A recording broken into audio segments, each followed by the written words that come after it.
Hierdie storie noem ek oomblikke.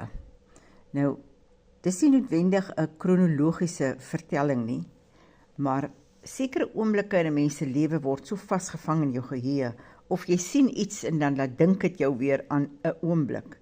So ek lees vandag hierdie storie van oomblikke. Dit was Saterdag baie warm. Ek het sommer na middagete op 'n oefenmat op die vloer gaan lê, maar die bed broeie mens te warm. Terwyl ek daar lê, kan ek nie help om te dink aan die warm somerdae op ons plaas Nieuwbaan in die Gobabis distrik Namibië nie. Daar het almal altyd gesiesta. Baie nagte het die temperatuur redelik hoog gebly. Daar was nie ligverkoelers nie, dit was warm. Soms het ek in die middel van die nag gaan stort, 'n oorgetrekte kombers op die losmat op die teelvloer onder die venster gegooi en daar verder geslaap vir die res van die nag. My ma het vir ons almal 'n oorgetrekte kombers gemaak. Dit was iets wat in baie huishoudings gedoen is. Hulle het byvoorbeeld 'n ou kombers gevat en dan oorskietlappe aan mekaar gewerk en die ou kombers 'n tweede lewe gegee. My pa het altyd die gesegde gehad, as jy hom byvoorbeeld iets wou leer van 'n motorbestuur, jong, wat ek nou al vergeet het van motorkarry moet jy nog leer.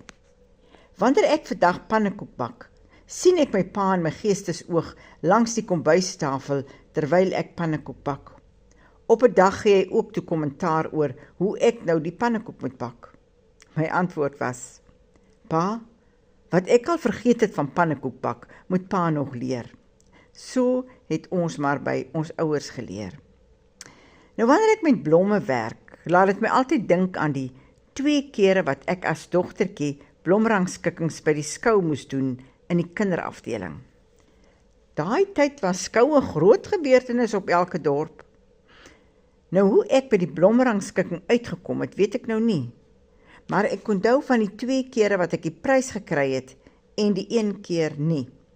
Die keer wat ek geen prys gekry het nie, was toe ons 'n loofrangskikking moes maak en ek die kop van 'n agapanthus gebruik het wat klaar uitgeblom was. Nie geweet dis nie loof nie, want dit was groen. Iemand kon my mos daarom gehelp het.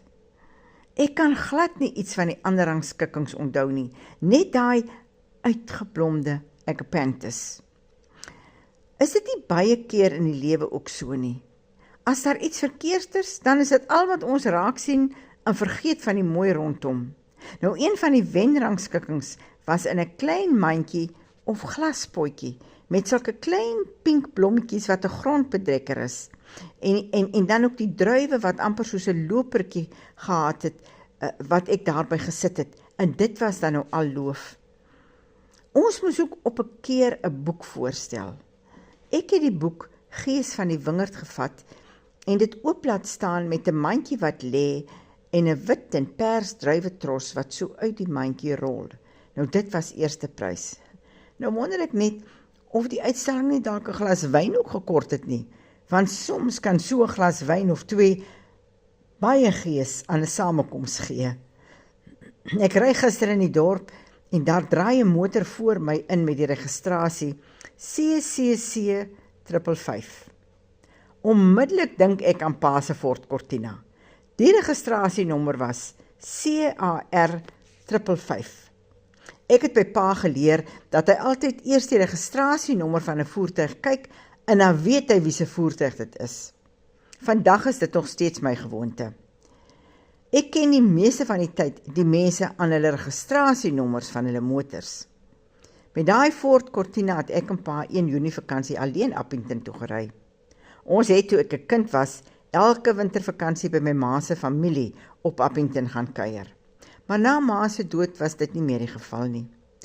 Toe ek dus op college was en so graag weer daai wêreld wou gaan besoek, het pa gesê ons 2 kan ry. 4 uur die môre het daai Ford Cortina CAR 555 sy kop noordwaarts gestoot. Padkos gepak en ek agter die stuur. Pa het volle vertroue in my bestuursvernuf gehad, want sien, hy het my mos leer bestuur.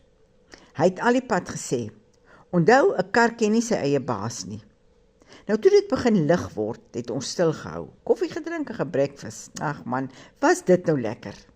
Soos ons gery het hy stories gehad van die pad wat hy gery het, toe hy nou nog by ma gekuier het. Ook van toe hy met sy troue soontoe is, en die reën wat geval het, en ompaaie wat hy moes ry, as gevolg van riviere wat weer gevloei het in daai tyd. Ag, dit was 'n wonderlike trippie. Pa se stories het nooit opgeraak nie. Hy het die pad kort gemaak. Kort het hy 'n lemoen geskil. Stukkie vir my en 'n stukkie vir hom. Dit was ook ons laaste alleen kuiertrippie, saam met pa, voordat ek getrou het.